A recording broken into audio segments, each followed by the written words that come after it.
మీకు గుర్తు చేస్తున్నాం, మర్చిపోకండి. గతంలో నోటిఫికేషన్లు కూడా వర్గీకరణ అమలు చేస్తామన్నారు, ఆర్డినెన్స్ తీసుకొస్తామన్నారు. గత నోటిఫికేషన్లకు వర్గీకరణ వర్తింపజేయకుండానే ఉద్యోగాలు భర్తీ చేసి మాకు అన్యాయం చేశారు. ఆర్డినెన్స్ తీసుకొస్తామన్న మీరు ఆర్డినెన్స్ స్థానంలో కమిటీ వేసి కొంతకాలం కాలేపన చేశారు.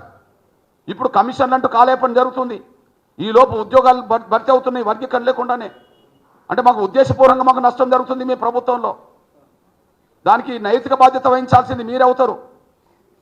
దానికి నైతిక బాధ్యత వహించాల్సింది మీరవుతారు. మళ్ళీ గుర్తు చేస్తున్నాం, మా మీద కాంగ్రెస్ శ్రేణులు దుష్ప్రచారం ఆపండి. మీరు చేపిస్తున్నారో మీరు మాట్లాడిస్తున్నారో దుష్ప్రచారం ఆపండి. కేంద్రంలో ఏ ప్రభుత్వం ఉంటే, రాష్ట్రంలో ఏ ప్రభుత్వం ఉంటే ఆ ప్రభుత్వం దగ్గరికి వెళ్ళి వర్గీకరణ సహకారం కోరడం మా బాధ్యత. చంద్రబాబు నాయుడు గారు ప్రభుత్వం ఉన్నప్పుడు మేము చంద్రబాబు దగ్గరికి పోయాం. కాంగ్రెస్ ప్రభుత్వం ఉన్నప్పుడు ఇక్కడ రాజశేఖర్ గారి దగ్గరికి, రోషే గారి దగ్గరికి, కిరణ్ కుమార్ దగ్గరికి ఇక్కడికి వెళ్ళాం. కేంద్రంలో మన్మోహన్ సింగ్ దగ్గరికి వెళ్ళాం 10 ఏళ్ళు. ఇప్పుడు కేంద్రంలో ఉన్నది బీజేపీ కాబట్టి సుప్రీంకోర్టులో వర్గీకరణ విచారణ జరిగే సమయానికి కేంద్రం దగ్గరికి వెళ్ళాం. సమస్య పరిష్కారం కోసం రాష్ట్ర ప్రభుత్వాల దగ్గరికి, కేంద్ర ప్రభుత్వం దగ్గరికి వెళ్ళకపోతే ఎవరి దగ్గరికి వెళ్ళాలి? సమస్య పరిష్కారం కోసం రాష్ట్ర ప్రభుత్వాల దగ్గరికి వెళ్ళకపోతే, కేంద్ర ప్రభుత్వం దగ్గరికి వెళ్ళకపోతే ఎక్కడికి వెళ్ళాలి? చంద్రబాబు నాయుడు గారు ప్రభుత్వం ఉన్నాడు, చంద్రబాబు దగ్గరికి వెళ్ళాం కదా. అప్పుడేమన్నా మేము టీడీపీనా? మా ఒంటి మీద కండవ మారిందా? కాంగ్రెస్ ప్రభుత్వం ఉన్నప్పుడు రాజశేఖర్ గారి నుంచి మొదలుకుంటే, రోషయ్య, కిరణ్ కుమార్ నుంచి మొదలుకుంటే, రాహుల్ గాంధీ గారు, మన్మోహన్ సింగ్ గారు, సోనియా గాంధీ గారు కూడా కలిసి వచ్చాం. అప్పుడు కూడా మీకు అండగా నిలబడ్డాం. ఏమన్నా కాంగ్రెసా? తెలంగాణ రాష్ట్ర ఉద్యోగం నడుతున్నప్పుడు కేసీఆర్కి అండగా నిలబడి నిమ్మరసం ఇచ్చాం. అప్పుడేమన్నా మేము టీఆర్ఎస్ఆ? ఇప్పుడేమన్నా మేము బీఆర్ఎస్ఆ? ఇప్పుడు ఎస్సీ వర్గీకరణ మాకు అవసరం. సుప్రీంకోర్టులో న్యాయం జరగాలంటే కేంద్రం అఫిడవిట్ ఇవ్వాలి, వర్గీకరణకు అనుకూలంగా వాళ్ళు ముందుకు రావాలి. కాబట్టి మేము కేంద్రాన్ని కలిసాం, గౌరవ నరేంద్ర మోడీ గారిని కలిసాం. మేము ఎప్పుడన్నా బీజేపీ? ఈ దుష్ప్రచారం ఆపండి. మీ చేతకాంతనాన్ని, మాలలకు కొమ్ము కాసే తనాన్ని కప్పిపుచ్చుకోవడానికి కృష్ణమాదిగేదో బీజేపీ, కృష్ణమాదిగేదో ఆ పార్టీ అని చెప్పి మాట్లాడడం అనేది ఆపండి. మీ చేతకాంతనం నిరూపించుకుంటాను ఇక్కడ. మీ చేతకాంతనాన్ని కప్పిపుచ్చుకోవడానికి, మీ అసమర్థతను కప్పిపుచ్చుకోవడానికి, మీ నిర్లక్ష్యాన్ని కప్పిపుచ్చుకోవడానికి మీరు దుష్ప్రచారం చేపిస్తున్నారు. ఆ దుష్ప్రచారం చేయడం వల్ల మీరే నష్టపోతారు. బహుశా మమ్మల్ని బీజేపీలో చేరమని మీరు ఆహ్వాని ప్రోత్సహించినట్టుకున్నది. మమ్మల్ని మీరే బీజేపీలో చేరమని ప్రోత్సహించినట్టున్నది. నా జీవితంలో కండవ మారదని 100 సార్లు చెప్తాను.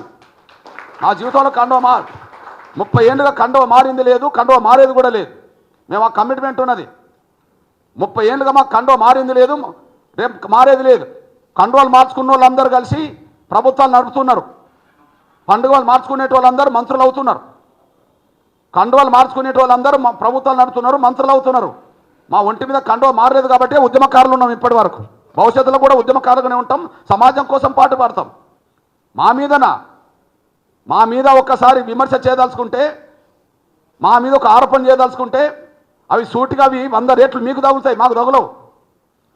మా మీద ఆరోపణ చేయదలుచుకుంటే, మా మీద నిందలు మోపదలుచుకుంటే సూటిగా అవి మీకు తగులుతాయి, 100 మాకు తగులవు. మేము మా జీవితం, మా ఉద్యమం తెరిచిన పుస్తకం ఇక్కడ. మా జీవితం, మా ఉద్యమం 30 ఏళ్ళుగా తెరిచిన పుస్తకం ఇక్కడ. దీన్ని మినహాయించే ఎవరేం మాట్లాడలేరు, ఎవరేం నిరూపించలేరు. మళ్ళా చెప్తున్నా, కండువాలు మార్చుకున్న వాళ్ళందరూ ప్రభుత్వాలు నడుపుతున్నారు, కండువాలు మార్చుకున్న వాళ్ళందరూ మంత్రులు అవుతున్నారు. మేము ఏ కండువ మార్చుకోలేదు కాబట్టినే మేము ప్రజాపతిలు కాలేదు. మేము ఏ కండువ మార్చుకోలేదు కాబట్టి ఎక్కడికి పోలేదు. అందువల్ల మా మీద దుష్ప్రచారం ఆపండి. మీ చేతకంతనాన్ని కప్పిపుచ్చుకోవడానికి, రేవంత్ రెడ్డి గారి చేతకంతనాన్ని కప్పిపుచ్చుకోవడానికి, అసమర్థతను కప్పిపుచ్చుకోవడానికి, నిర్లక్ష్యాన్ని కప్పిపుచ్చుకోవడానికి లేనిపోని దుష్ప్రచారం చేయించడం ఆపండి. నువ్వు రా, నువ్వే వస్తావు, రా, ఆహ్వానిస్తా నిన్ను. నేను ఏ పార్టీని పిలువ, రా, రేపు ప్రదర్శనలో నిన్నే పిలుస్తారా? హామీ ఇచ్చింది నువ్వే కదా, అమలు చేయడానికి నువ్వు రా, మాకు అభ్యంతరం లేదు. నేను ఏ పార్టీని పిలువరా? నో నాకు బీజేపీ, నో బీఆర్ఎస్, నో ఇది కాంగ్రెస్ కూడా నాకు అవసరం లేదు. నువ్వు హామీ ఇచ్చినావు, నువ్వు రా, హామీ ఇచ్చినావు కదా. అవును, గౌరవ పెద్దలు నరేంద్ర మోడీ గారినే పిలిచాను కదా, కేంద్ర ప్రధానమంత్రిగా.